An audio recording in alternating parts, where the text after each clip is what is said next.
Welcome to the Church in the Wild podcast. You'll be hearing the words from worship from Sunday, June 22nd, 2025, where I nominated Harriet Tubman as our next wild saint.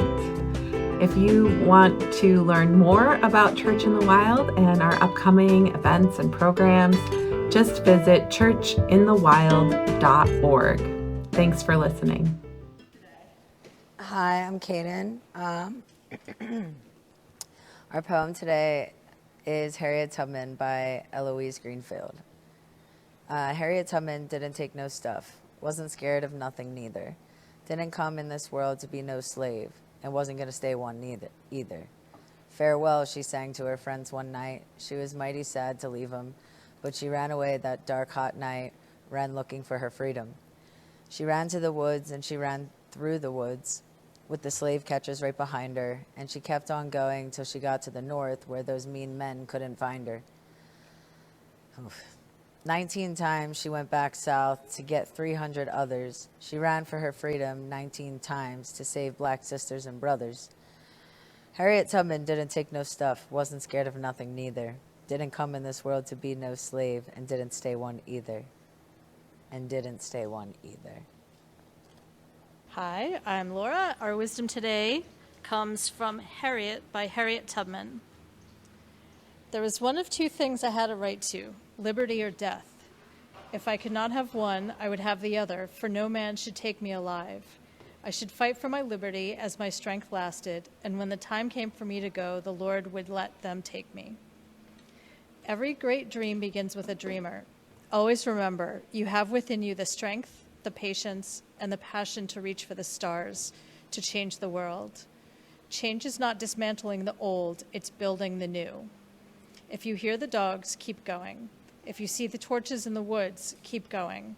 If there's shouting after you, keep going. Don't ever stop, keep going. If you want a taste of freedom, keep going. It was never me, it was the Lord. I always told God, I trust to you. I do not know where to go or what to do, but I expect you to lead me, and he always did. God's time is always near. He gave me my strength and set the North Star in the heavens. He meant I should be free. So this month and even into next month, we are lifting up wild saints. So people we think are exemplary, that we want to follow, people who set a good example of how to be human. And so far this month, we've had Dr. Seuss. Who was last week? Lady Gaga. How could I forget that? Oh my gosh. For Pride, yeah. And we're adding to a big list of Fred Rogers and Rachel Carson and Asada Shakur and Bell Hooks and all kinds of cool people. They're all on our website. But this year, as we honor and recognize Juneteenth, which was just Thursday, I thought, we gotta get Harriet on our list here. And when I remember sharing it, I think, Wes, you were like, she's not already a saint? How? And yeah, absolutely. We have to have her on our list. So Harriet Tubman. Yeah. Oh my gosh, look at that. Perfect. George Floyd sticker. I love it. Yes, perfect. The gay agenda, yeah. Survive, right? That's the agenda. So Harriet Tubman, she's been known by many names throughout her life. She was born Araminta. I forget what was her last name. Ross. And she was known by Minty. But then, of course, many names came to her. She was called Moses, a conductor.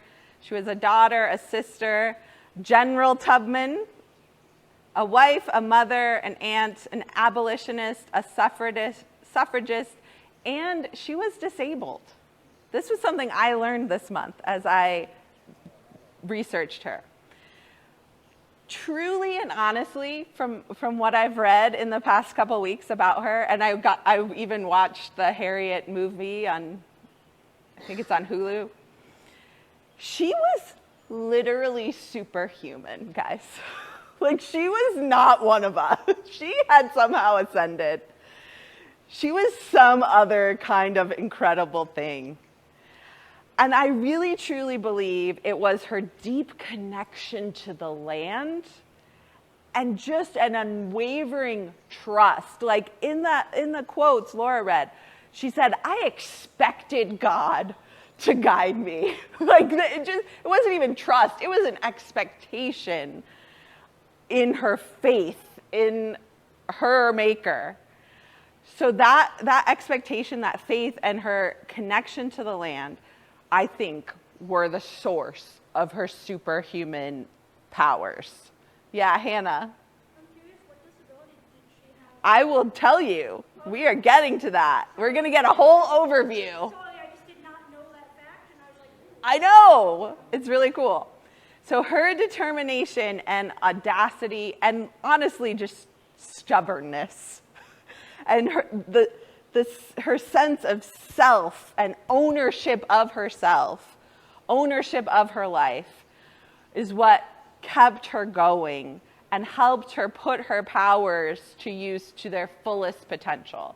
So yeah, she could have been this just incredibly gifted, sort of magical human being, but it was also her will to do as much good in the world as she could.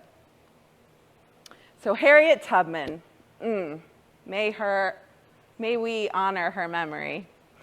She was born Araminta Ross, or Minty, in March of 1822, to parents Harriet, who was enslaved, and Ben, who was free.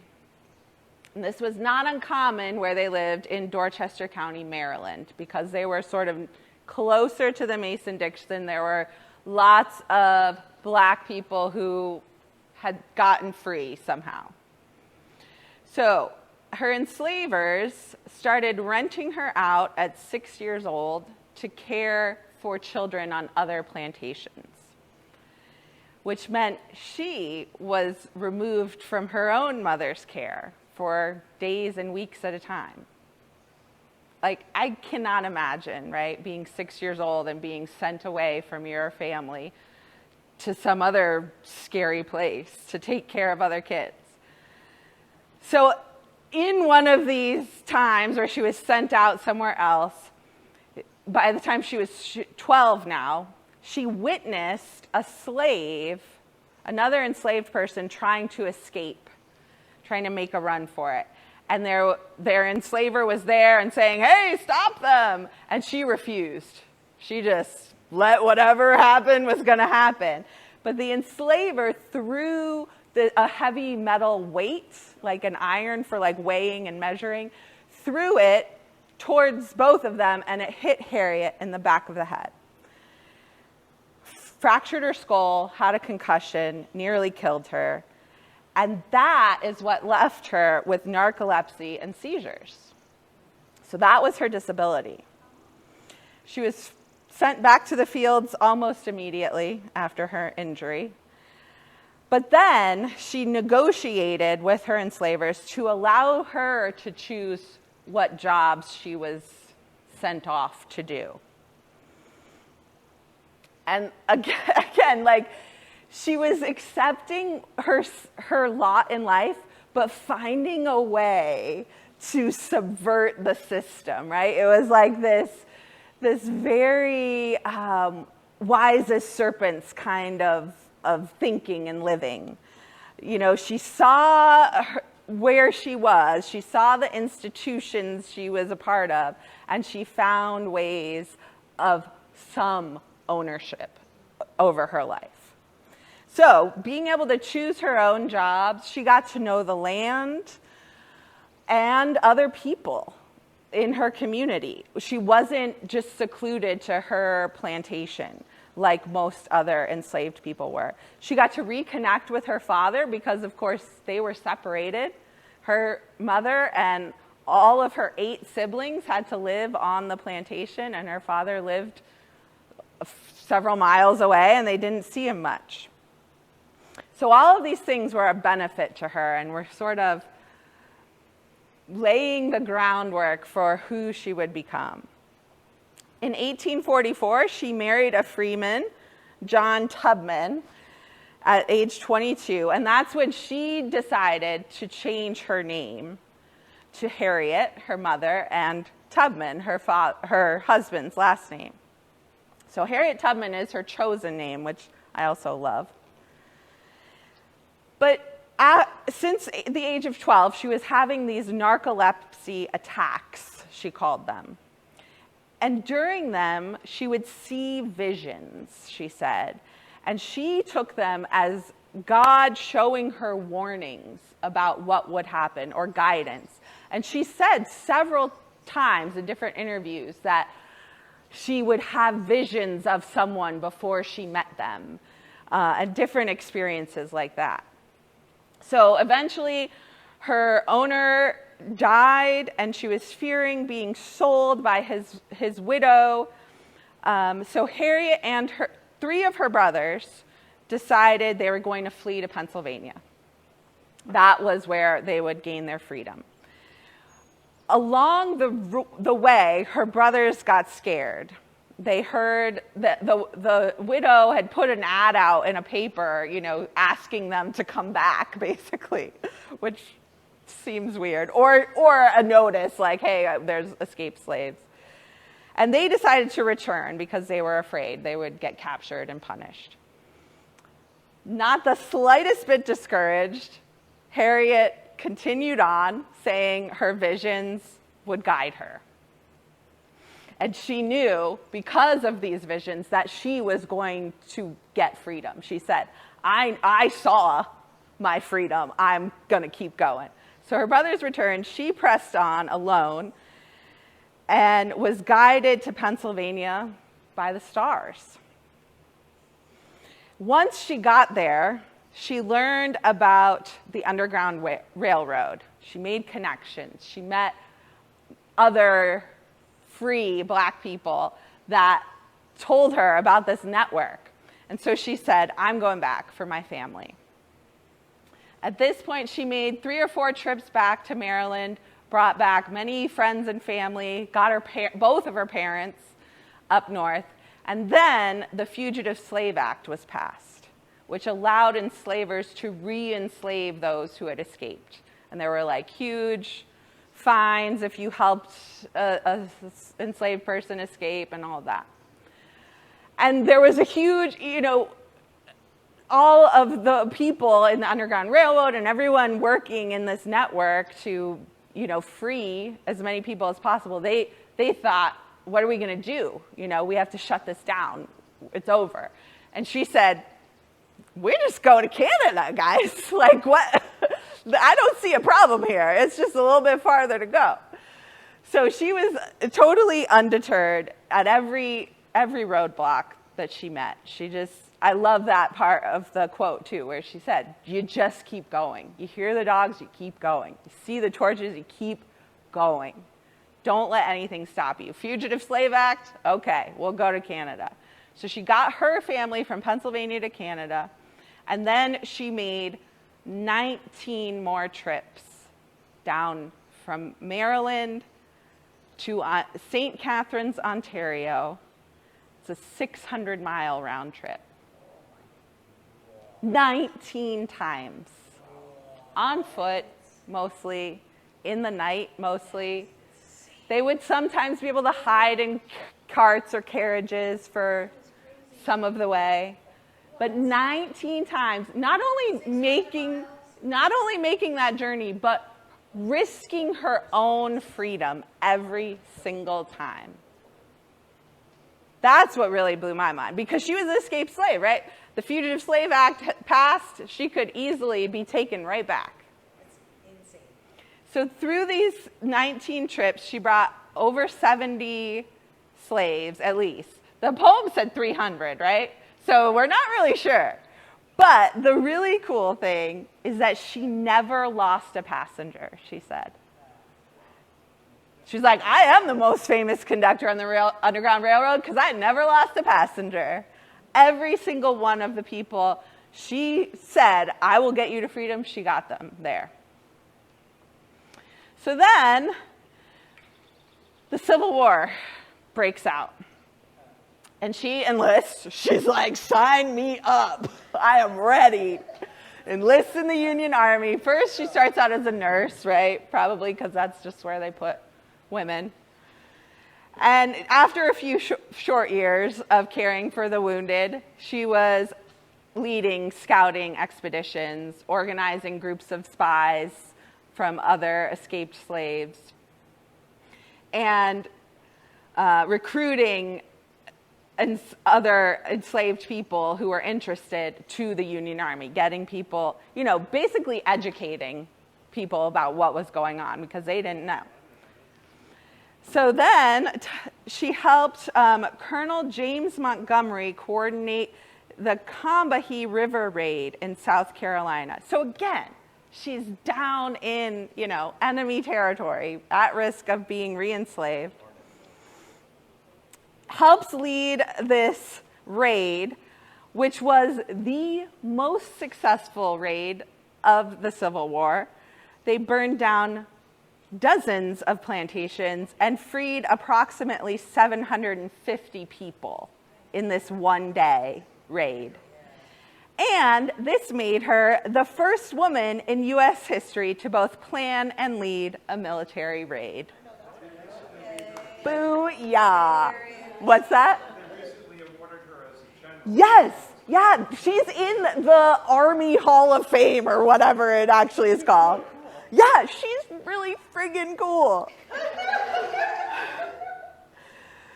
So then, the super successful raid, the North wins, and she decides to settle in Auburn, New York. Like right around the corner, guys. Where am I? She remarried because, this was another drama piece of her life. She went back to get her husband, and he was like, I thought you were dead. I married somebody else. And she was like, what? But she still offered to take him and his new wife to Pennsylvania. And they were like, no. How do you say no to that anyway? They were too scared. I get it. But yeah, that was just like, I was impressed by that piece of her story. Is like, she was still willing. All right, well, I'll take you. Let's be free together. So she remarries after the war. They adopt a daughter. And she joins the suffragist movement. I mean, Auburn is right up there where all the suffragists are, right? Joins the movement and builds a home for disabled and elderly blacks and just wants to take care of people. In 1913, at the age of 91, Harriet Tubman died of pneumonia in the home that she built, the home for the aged and indigent Negroes. And in her final words, she quoted the Bible, John 14:3. I go away to prepare a place for you, that where I am, there may you be also. And wasn't that just her whole life, right? It's like she went and prepared this place, and she brought them all there to be with her. She did. She suffered from terrible headaches and these bouts of narcolepsy. She would just fall to the ground and be asleep. And I mean, think about this, like trying to run away from enslavers when you just randomly like fall down and fall asleep. And she was somehow okay. Yeah, protected, absolutely. And I think about the, 70 to 300 people that she brought with her, and them like witnessing this happening and being like, shit, the person who's taking us to freedom is just passed out right now. Like, well, what do we do? They trusted it too. And she would tell people openly, oh, it's just my affliction. It's my visions from God, And they always seemed to be somehow beneficial, though she would wake up and kind of be groggy and have headaches. Like, she always got some kind of information. It was like a download from the Spirit somehow. She knew she was meant to be free. She knew all people were meant to be free. Even though she was born and raised under the system of slavery, she knew it was not the way the world was meant to be, was supposed to be. She knew the importance of creation and the aids that we have in nature. You know, that part of the quote, God put the North Star in the sky, and that meant I was supposed to be free. Like, she knew how to utilize the gifts around her. And she trusted the Spirit, persisting in her faith and belief. You know, in some ways, maybe it was like, I saw myself free. And so I know I'm going to be okay, like, I'm going to get there. She just persisted in the knowledge of truth and determined to see justice realized. She reminds me in these times that I always have a choice. For a while now, one of my mantras has been accept what is, because I could spend a lot of mental energy, a lot of stress and grief trying to change things that I really can't change, or just being upset about it, you know? So accept what is has been a good mantra, but I'm really glad that I got this opportunity to do a deep dive on Harriet, because she brings the other side of that coin. Accept what is, but don't take no shit is the message I received. Like, yes, here's the system I'm a part of, but I'm going to find my way through this system to freedom. And through her work, she brought she helped to bring freedom to all enslaved people.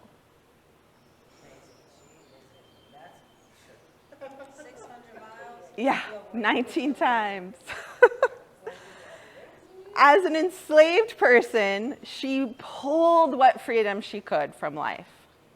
And in freedom, she chose to return again and again to bring freedom that she had found to as many people as possible. She forged a path and then walked it over and over again, companioning hundreds more to safety and freedom, to the way of life that she knew was intended for all people. If that's not a saint, I don't know what is. So this is my official nomination. All those in favor of adding Harriet Tubman to our list of wild saints, say aye. Thank you, Harriet, for leading the way and for being such an inspiration to us still today.